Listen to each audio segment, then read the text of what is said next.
Kids, welcome to second standard English grammar class. Today I come with lesson number 35.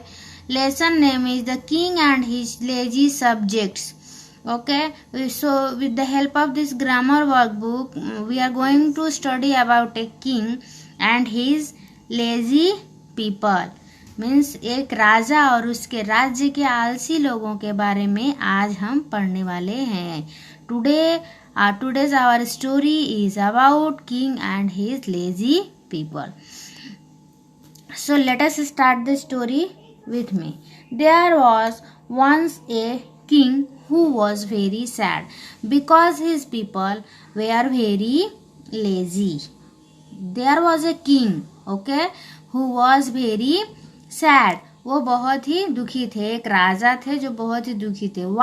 Why the king was very sad? Because his peoples are very lazy.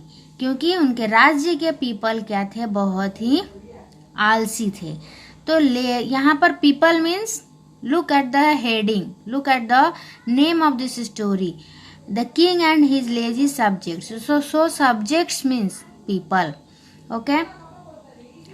One day he decided to test them. एक दिन one day the king decided to take test of his people. एक दिन राजा ने अपने राज्य के लोगों का परीक्षा लेने का निर्णय लिया. He buried some treasure in the middle of the main street and put huge stones on the spot. King ने कैसे टेस्ट लिया? How the king take the test of his people. अपने राज्य के लोगों का उन्होंने टेस्ट कैसे लिया? How? By which method?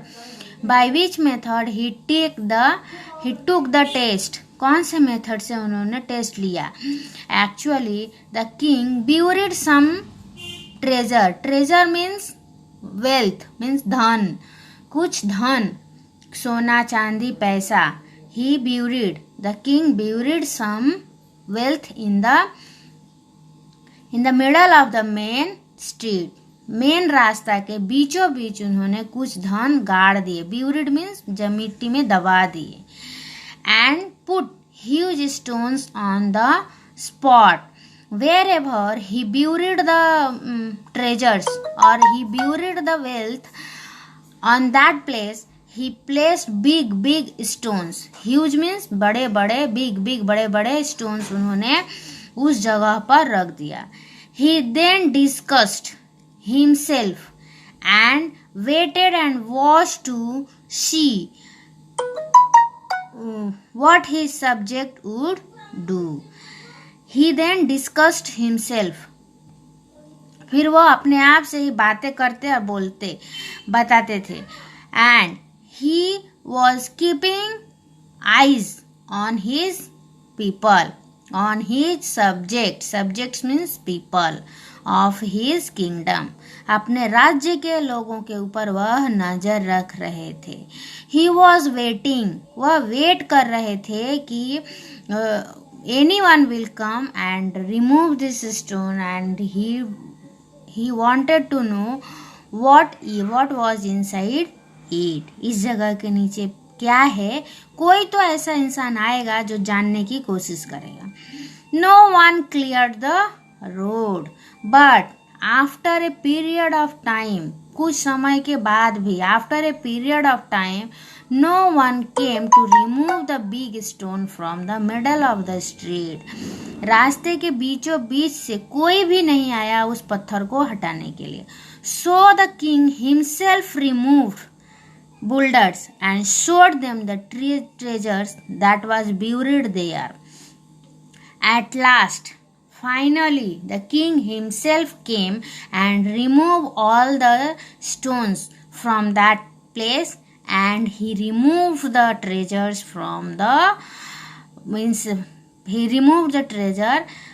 the underground. Okay, and showed, उन्होंने दिखाया. Showed means दिखाना, सबको दिखाया. He showed that so much treasures are inside on this place. You see, he said. राजा ने कहा. Who said this? The king said. Look, you had only not been lazy, this treasure would have been yours. राजा ने कहा, यदि आप आलसी नहीं होते थे तो यह धन, this treasure would be your. Okay, so by the story we come to know that if we will lazy then we will lose each and everything. यदि हम आलसी रहेंगे तो हमें सब कुछ खो देना पड़ेगा. So try to become a hard worker, do your work on self. Okay, so with the help of this grammar workbook I explain this lesson. Okay.